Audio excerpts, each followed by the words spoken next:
You can call me cheap or whatever. I don't care. But I don't believe in spending money until you're making money. So when people ask me what kind of microphone to get, I don't tell them to get a studio quality microphone like a Shure SM7B. That's what I'm using right now. That's like a mid-range microphone.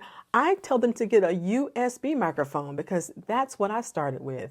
I made my first $10,000 using a USB microphone. If you can't make money using a USB microphone, you can't make money using a $3,000 microphone. So first, make the money, then invest that money into your business so you don't have to come out of pocket, especially if you lose interest. Hey, I'm Tanji Kamiko. I am an award-winning voiceover artist. I work with a freelancer platform. I'm a top-rated seller there, and I wanted to answer questions that I get all the time about getting started in voiceover.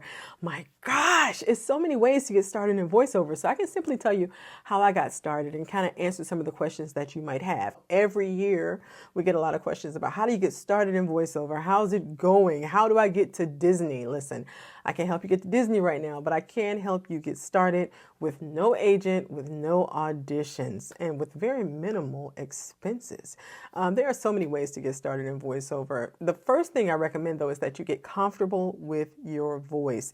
You know how many people tell me they don't like the sound of their voice? I'm like, your voice is your instrument. Your voice is something that you use every single day. Why not master that thing and learn the art of communication? Start making videos of yourself, looking at yourself, listening to yourself.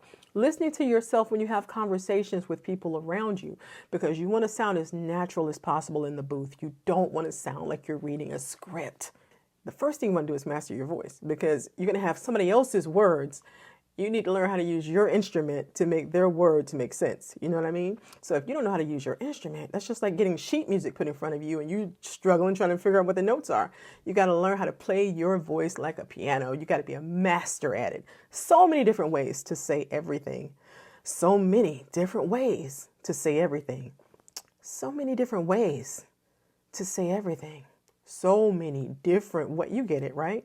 So practice placing emphasis on different words in your sentence. Just different little fun things you can do to learn your voice. We do all this talking, but we very seldom listen to our voice. And even fewer of us love our voices. So that's the first thing I say. Fall in love with your voice. Learn how to use your instrument. I recommend you go to YouTube University and listen to some folks who are in the industry and listen to them talk about the ups and downs, highs and lows, and expectations, because it is a business. So, just getting yourself familiar with what voiceover is all about is going to help a lot.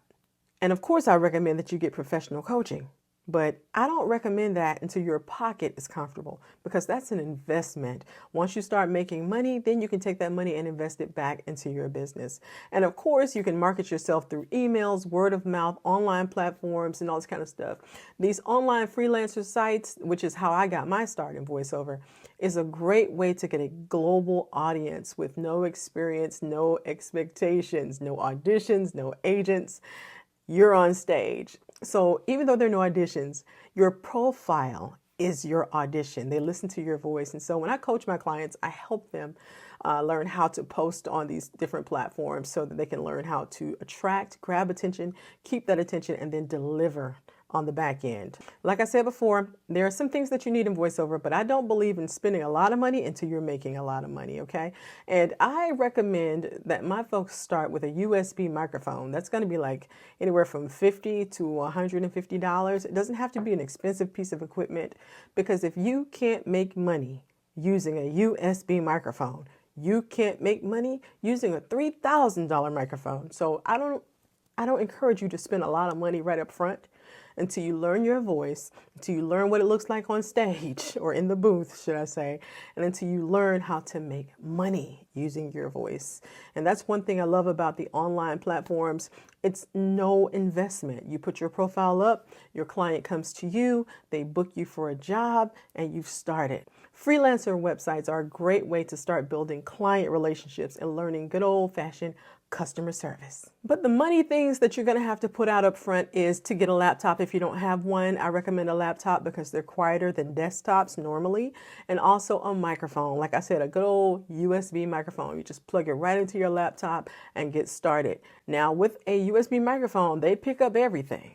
Because they pick up everything, you're going to need to be in a sound treated space. And because you don't have a home studio just yet, your closet will do.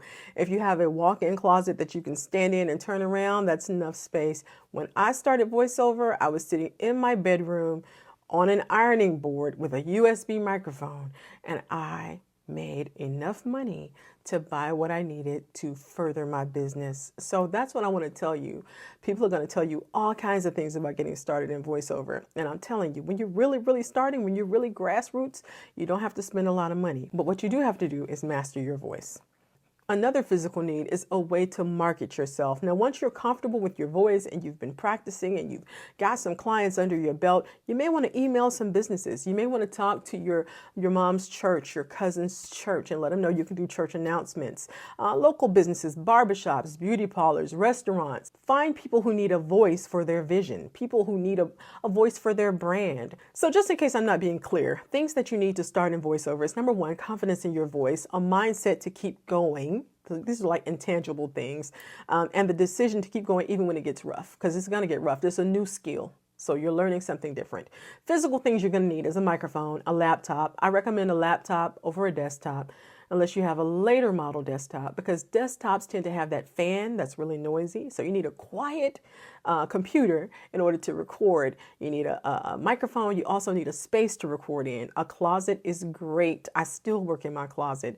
I just now recently moved out here to a bigger space just because it's more fun to be in a bigger space. But a closet is a great place to start doing voiceover. You have the sound treatment and the insulation that you need to keep from having that echoey sound when you record. Somebody is looking for your voice. I can't emphasize that enough. Yes, your voice. Yes, with your speech impediment. Yes, with your accent. Yes, with your raspiness or your textures and your tones. Somebody is looking for your voice. You just got to learn how to be relatable. You've got to learn how to be conversational. You've got to learn how to be personable.